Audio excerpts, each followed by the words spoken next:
తెలుగు రాష్ట్రాల్లో అతిపెద్ద lift manufacturer lifts ట్రై.com dealership కూడా ఇవ్వబడును. Welcome to Suman TV.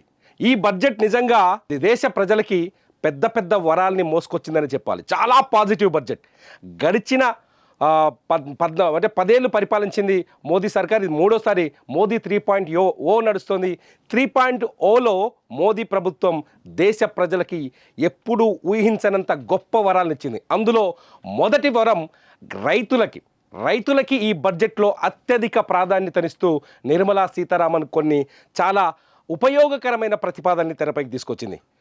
ప్రధానమంత్రి ధనధాన్ వ్యవసాయ యోజన కింద ఓ కొత్త పథకాన్ని ప్రకటించారు నిర్మలా సీతారామన్. ఈ ప్రధానమంత్రి ధనధాన్ యోజన కింద మనకు వచ్చే బెనిఫిట్ ఏంటి అనేది ఒకసారి చూద్దాం. ప్రధానమంత్రి ధనధాన్ యోజన కింద మొట్టమొదటి బెనిఫిట్, దేశంలో వీళ్ళ లక్ష్యం ఏంటంటే దేశంలో వ్యవసాయ ఉత్పత్తుల్ని పెంచడం, వ్యవసాయ ఆధారిత సంస్థల్ని పెంచడం, ఆధారిత పరిశ్రమల్ని పెంచడం, పళ్ళు కూరగాయలు వంటి అంటే ఆరోగ్యానికి ఉపయోగపడే భారతదేశ ప్రజల ఆరోగ్యాన్ని కాపాడగలిగే వ్యవసాయ ఉత్పత్తులని మరింత స్థిరీకరించడం, ఇంకా వాటిని పెంచి రైతుల్ని ప్రోత్సహించాలన్నది ఈ యోజన యొక్క ముఖ్య ఉద్దేశంగా తెలుస్తోంది.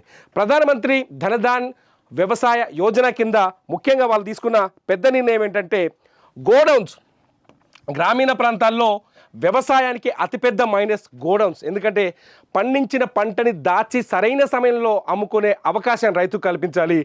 గోడౌన్స్ని ఎక్కువగా ఏర్పాటు చేయడం వల్ల ఈ అవకాశం దొరుకుతుంది. సో ఈ ప్రధానమంత్రి ధనధాన్ యోజన కింద గోడౌన్స్ నిర్మాణం పెంచాలని ఒక నిర్ణయం తీసుకుంది. అట్లాగే నీటిపారుదలకు ఎక్కువ నిధులు ఖర్చు చేయాలనుకుంటోంది.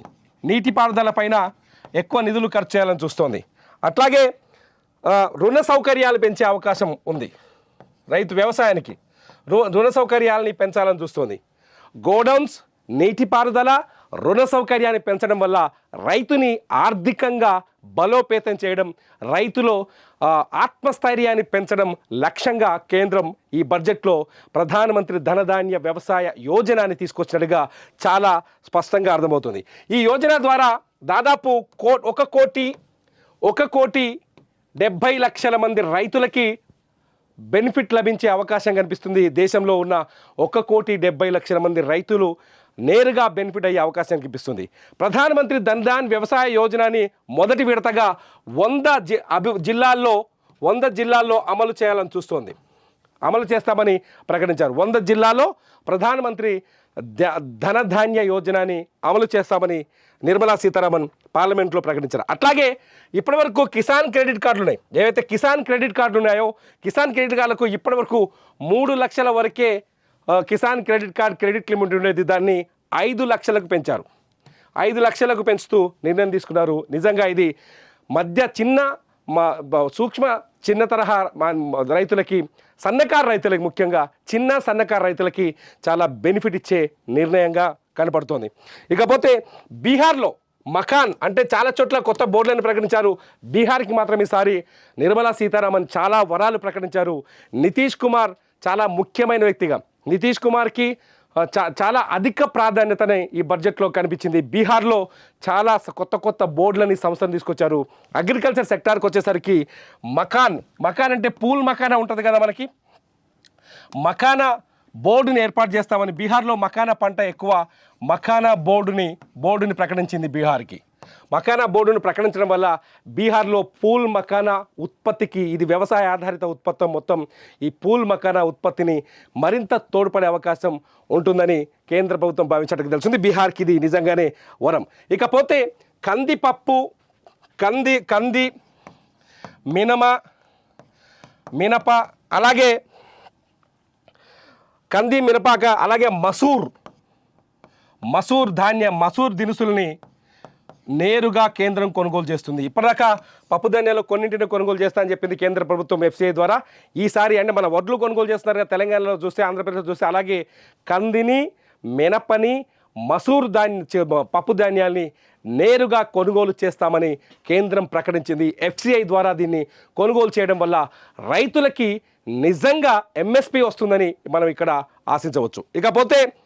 ఇకపోతే పండ్లు కూరగాయల ఉత్పత్తిని ప్రోత్సహించడానికి కొత్త పథకాలు తీసుకొస్తామని చెప్తోంది. పళ్ళు కూరగాయలు నిజంగా దేశంలో ఈజీ అగ్రికల్చర్ పెరిగిపోయింది.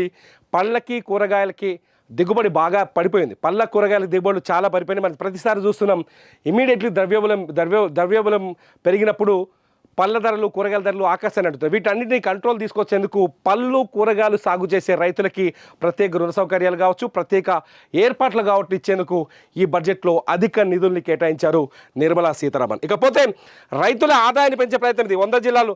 ఇకపోతే వ్యవసాయ అభివృద్ధికి ఆర్టిఫిషియల్ ఇంటెలిజెన్స్ సపోర్ట్ కూడా తీసుకుంటామని చెప్పింది.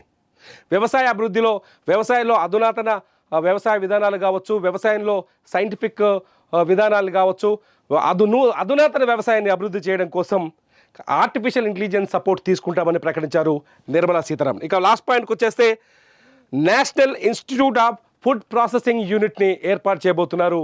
ఈ national institute of food processing unit దీనివల్ల వ్యవసాయంలో సరికొత్త పరిశోధనలకి అవకాశం ఏర్పడుతుంది. ఇకపోతే 120 యూరియా ప్లాంట్లను కూడా ఏర్పాటు చేయబోతున్నారు. దీనివల్ల వ్యవసాయ పంటల అధిక దిగుబడికి అధిక ప్రాధాన్యత, అధిక నిధులు ఖర్చు చేసినట్టు అవుతుంది. మొత్తంగా వ్యవసాయ రంగానికి ఈ బడ్జెట్లో తొలి ప్రాధాన్యతనిస్తూ నిర్మలా సీతారామన్ తన ప్రసంగంలో వ్యవసాయాన్ని అభివృద్ధి చేసే విధంగా రైతుల్ని మరింత ధనవంతుల్ని చేసేందుకు ప్రయత్నిస్తామని ఆమె ఈ బడ్జెట్లో సమూల సంస్కరణలు తీసుకొచ్చారు. నిజంగా నిర్మలా సీతారామన్ స్పీచ్ దేశమంటే మట్టి కాదోయ్, దేశమంటే మనుషులో అంటూ గురజాడ అప్పారావు చెప్పిన వ్యాఖ్యల్ని గుర్తు చేసుకుంటూ ఆమె తెలుగులో ఈ లైన్ని పార్లమెంట్లో లోక్సభలో ప్రస్తావిస్తూ ఏదైతే ప్రసంగాన్ని మొదలుపెట్టారో ఆ ప్రసంగానికి తగ్గట్టుగానే రైతులకు అనుకూల బడ్జెట్గా కనిపిస్తుంది ఈసారి బడ్జెట్. రైతులు ఈ బడ్జెట్ని ఎలా ఫీల్ అవుతున్నారు? ఈ వీడియో కింద ఖచ్చితంగా మీరు కామెంట్ చేయండి. మీ కామెంట్స్ పైన నేను మరో వీడియో చేస్తాను.